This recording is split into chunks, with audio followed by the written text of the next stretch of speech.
on DZGB 729 kHz. Enot sa Bareta, Enot sa Gabos. DZGB 2 minutos pasado alas 5 nin pagkahapon.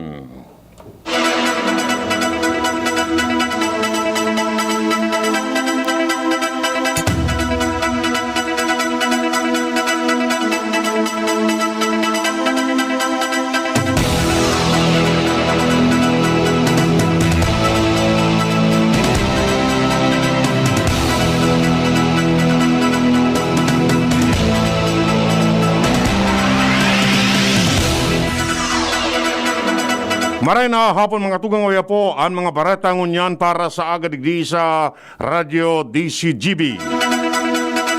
Mga baretang maruluwa sa aga sa mga dyaryo nasyonal.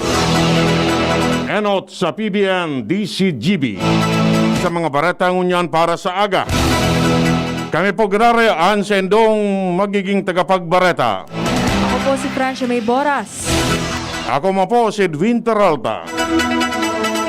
Detalles kan Bareta, enot sa lado lokal. Nasa linya si Luwens Barsena. Luwens kamen. Nangangapunan man giraray ana mga taga-sityo Alawiaw sa Purok Singko na Barangay Buyuan, Legazpi City may kinaaraman sa pagkaraot, misteryosong pagkaraot kan sa indang tinampo na naginang garisalog matapos na magkaigwana nin mga kakaibang klase nin mga aggregates. Ini ang mga impormasyon na ipinapaabot sa DZGB News kan mga nasambitan ng residentes na daisinda kontentado sa naging pahayag ni Kapitan Ernesto Perez kan nasambitan ng barangay na lalaganan sana kan mga tiniripak na mga parilhari sa pinag road improvement na tinampo sa lugar, kundi dapat daw maadalan ini kan Mines and Geosciences Bureau Region 5 enot nang naibarita niya to kan mga nakaliis daw matapos na rapaduhon ni kan bagyong Rolly asin bagyong Kinta.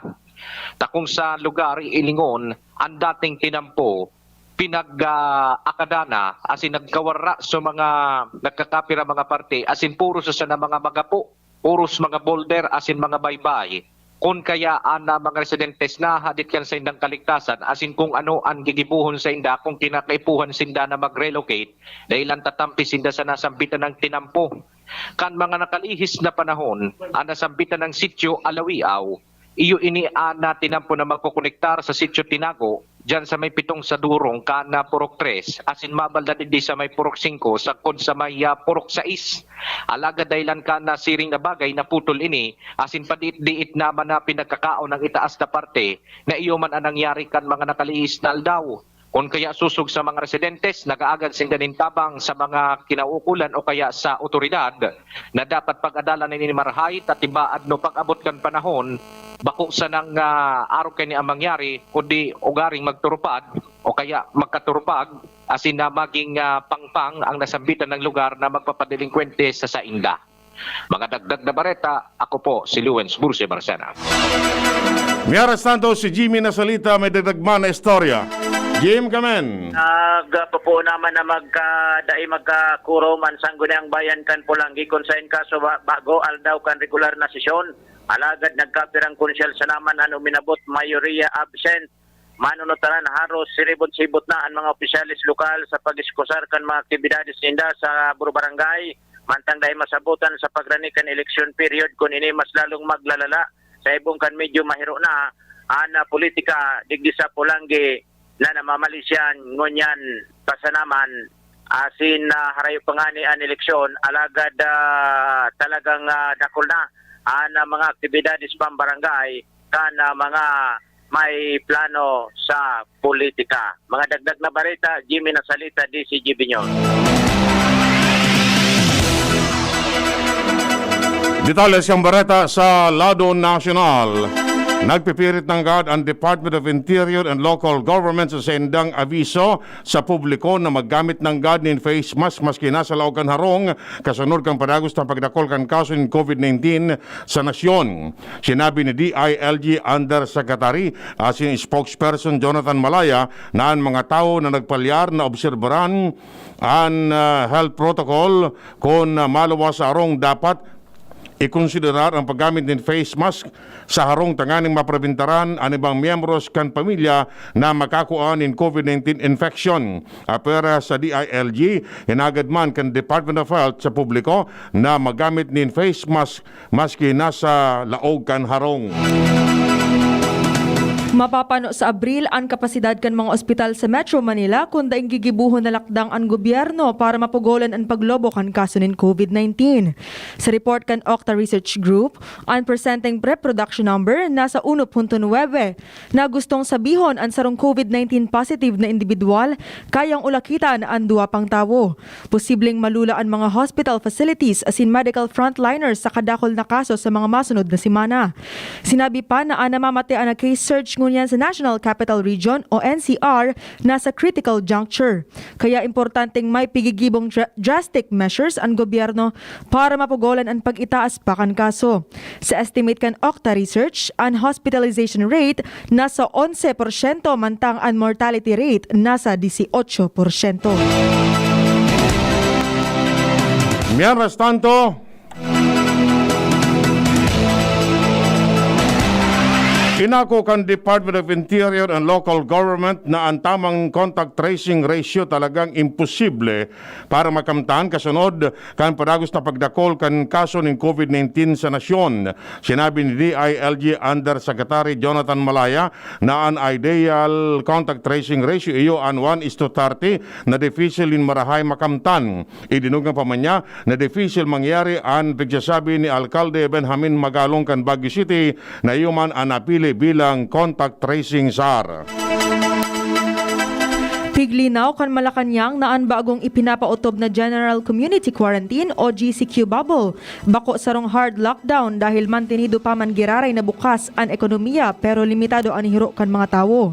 Inian pahayag kan palasyo matapos i-anunsyo na ang Metro Manila, Bulacan, Cavite, Laguna, asin Rizal ibubugtak sa GCQ bubble puon Marso 22 sagkod Abril 4. Sigun kay Presidential Spokesperson Harry Roque, ang GCQ bubble bako kapareho kan mga mas mahigpit na quarantine classifications kung sa insarado ang mga negosyo. Sa iyang sinabi na ang GCQ classification sa Metro Manila, mantinido mantang ang iba pang probinsya na nakapalaman sa bubble na sa irarom kan modified GCQ. Sa giraray, nagpagirumdom ang gobyerno na bawal ang mass gathering as in indoor dining dahil digdi naghahali ang ulakit.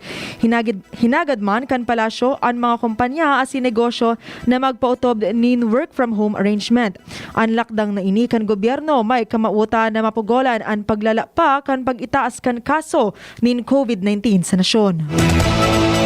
Sa ibong nalado pigdalauman na mapapano nin mga pasyente ang mga hospital sa Metro Manila sa primerong simana kan Abril, sinabi kan Octa Research Group na sinda minasuwestiyon ang presenteng reproduction rate na nasa 1.9 pigdalauman na ang total bed as in ICU capacity maaabot na nin 100% sa masunod na bulan. Ang reproduction rate na mas salangkaw sa 1%, may indikasyon na padagos ang paglangkaw kan kaso ng COVID-19. Sa giraray na sinisuguro kan Department of Health o DOH na ang gabos na mga Pilipino iguang patas na access sa COVID-19 vaccines. Ini ang sinabi kan ahensya kasunod kan prioritization criteria as in listahan na aprobado kan Interagency Task Force o IATF.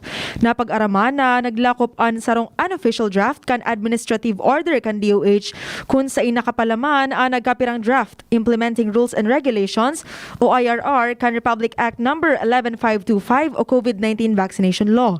Sa statement kan DOH, ang pigbibilog na IRR sosog sa prinsipyo kan World Health Organization o WHO Strategic Advisory Group of Expert. Anuman na probisyon na nagpapahiling nin diskriminasyon kontra sa anuman na sektor kan sosyedad sa access sa COVID-19 vaccines, iyo ang daipig ko konsiderar na polisiya, regulasyon o sistema na iluluwas kan gobyerno.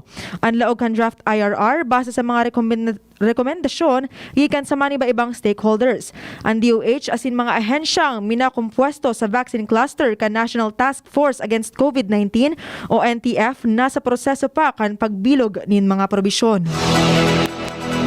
Binasol ni dating Health Secretary Asin Ngunyan, Iloilo Representative Janet Garin, ang bako arigladong testing sa COVID-19 kung kaya mas lalong nagdadakol ang kaso kaini. Sayang sinabi na naging negosyo na sa iba ang pandemya. Ang sayang tanawan nin alimbawa iyo ang paggamit nin antigen testing sa Kongreso na may sa mga symptomatic patients. Nangapunan man siya sa Department of Health na gamiton una ang mga bakuna sa iba pang health workers imbis na sa iba ikadawang dose sa mga nainot ng nabakunahan. Sa hintanuan doon na kaipuan talaga ang bakuna asin importante nin marahay ang kada aldaw. Aadalan kan gobyerno ang mga leyes na nagbabawal sa pribadong sektor sa pagbakal nin COVID-19 vaccines. Inian pahayag kan Malacanang sa hampang kan mga concern kan nagkapirang pribadong sektor aro kan local tobacco firms na pigbabawalan na magbakal nin COVID-19 vaccines. Sigun kay Presidential Spokesperson Harry Roque, igwang mga leyes na nagtataonin legal na basihan para ipagbawal ini. Pero piglinaw ni Roque na pwede man repasuhon ang ley kung kinakaipuhan. Nakatalaan na to karon ini kan Interagency Task Force asin kan iba pang sanga kan gobyerno.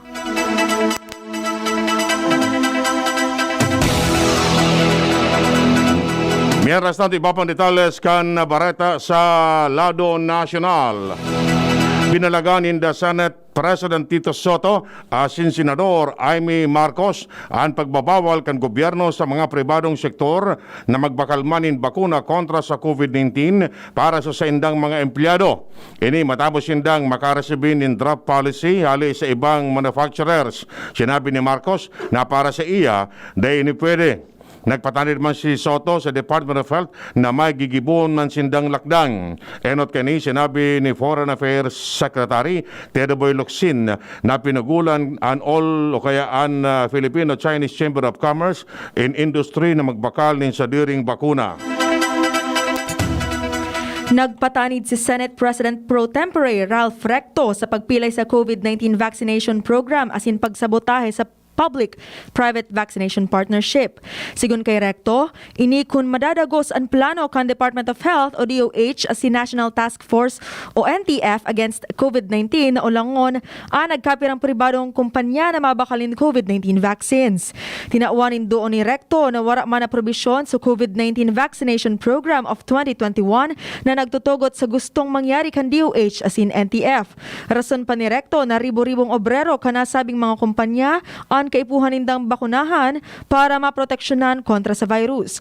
Sinabi pa ni Recto na dakulang tabang man ang 50% kan mga bakunang babakalon kan pribadong sektor na idodonar sa gobyerno para maitudok sa mga namamanwaan. Dai masabutan ni Recto kung ano ang basihan kan planong pagpugol kan DOH asin NTF na magamit ang pondo kan pribadong sektor sa bakuna para sa interes kan publiko. Tinawanin doon ni Vice Presidente Leni Robredo na daiman dapat na ipagbasol sa publiko ang padagos na pagdakol kan kaso ng COVID-19 sa nasyon. Sayang ipinalawanag na kung nadainang pagkakaan ang pamilya, natural sa padre di pamilya na magluwas sa harong para magdisponir ng pagkakaan sa sendang harong na dain na pag-iisip na pwede sindang maulakitan kan helang. Nangapunan man siya sa gobyerno na tabangan ang mga tios na pamilya sharing sa ginigibo sa ibang nasyon. Sa tanawanin doon na para sa mga ordinaryong namamanuan na nakikipaglaban sa arualdaw para sana may pagkakan sa lamesa kan harong. Huwading iribuk kan mga turista hali sa Metro Manila asin apat na kataraning na probinsya na daing dagdag na bayad ang mga nakaplano nin bakasyon ngunya na mahal na aldaw. Sigun ini kay Tourism Secretary Bernadette Romulo Puyat matapos na makahoran ang mga airline, siring man ang hotel and restaurant associations. Sinabi ni Puyat na pigtotogotan ang staycation na may age restriction sa Metro Manila, Bulacan, Cavite, Laguna asin Rizal.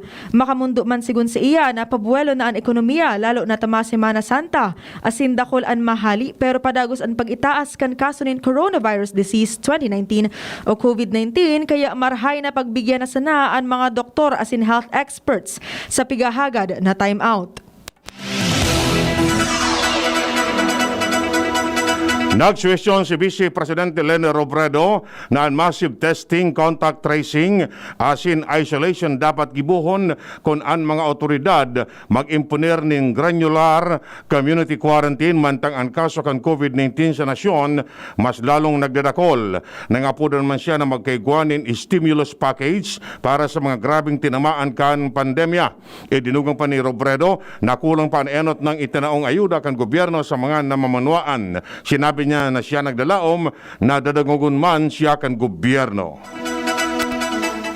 Mas pinakusog na checkpoints sa Metro Manila, Rizal, Bulacan, Cavite o Laguna o pigaapod na NCR plus ang pagsabat sa primerong aldaw kan pagpautob kan General Community Quarantine o GCQ ngunya na Marso 22. Bantay sarado kan tauhan kan District Mobile Force Battalion ang checkpoints sa parte kan boundary kan Quezon City asin San Mateo Rizal sa Batasan San Mateo Road. Sa nasabing checkpoint, pigahapot ang mga motorista kung saan asin anong dahilan ang pagduman kan mga ini sa sarong lugar.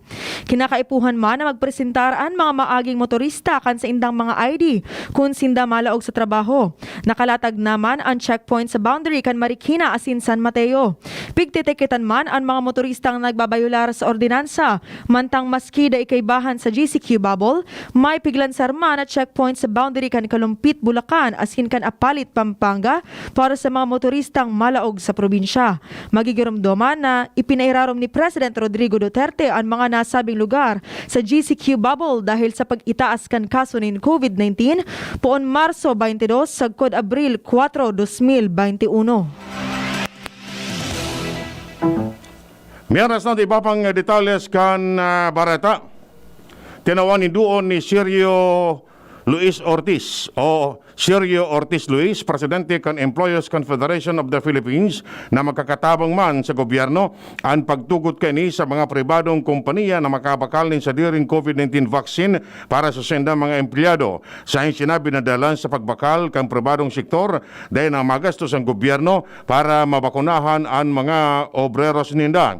Dinugang pa man niya na sangunyan ang mga pribadong kompanya iyo ang mga economic frontliners kan sa indang mga tauhan kung kaya magkakanegosyo ng matawan ang mga ninin bakuna. Sa hintanawan nin doon na daiman nin masusuway nila ang mga pribadong kumpanya kung direktang makabakalin bakuna dalanta libre man ining itatao sa sendang mga empleyado. Ani ba pang detalles kang Bareta pagkatapos na nakaini? Ang Red Horse Beer, arog kakusog niya tong Pinoy. Dai mapadaog, asin dai mapatumba. Kada bagyo, dungan niya tong aatubangon. Dungan kitang malaban. Iyan ang kusog kang Pinoy. Kusog Red Horse Beer. Kusog kang tama pero bakong burat. Arog kayan ang extra strong. Drink responsibly. Red Horse Beer, sulit sa sarap at sipa sa presyong di nagbago. Mabibili sa inyong mga suking tindahan. Drink responsibly. Lonely, napaka-lonely. Wala akong kasama pag ako mainom. Daddy, huwag ka nang lonely. Dahil may new Coke kasama 1 liter na tayo. 39 pesos lang. Kaya sulit at masarap kasama. Happy, happy na kami. Masarap nang kumain ng marami. It's gonna taste better. Try the new Coke kasama for only 39 pesos SRP. Now that I'm free, Nido's the one for me. Protection that's right for toddlers. Like me Marian Rivera.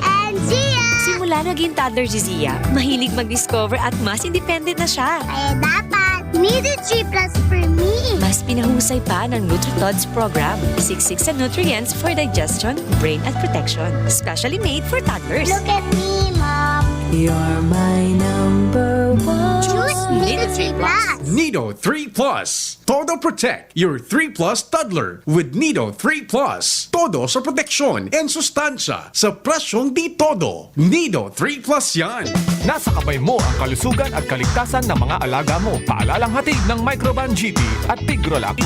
Isolation, nutrition, disinfection, supplementation, vaccination. Kasaang 5 steps. 1, 2, 3, 4, 5. Para alaga ay protektado. Sunding mabuti mag-biosecurity. Ikaw at ako, lahat tayo. 1, 2, 3, 4, 5. 5 kasado. 5 kasado. 5 kasado.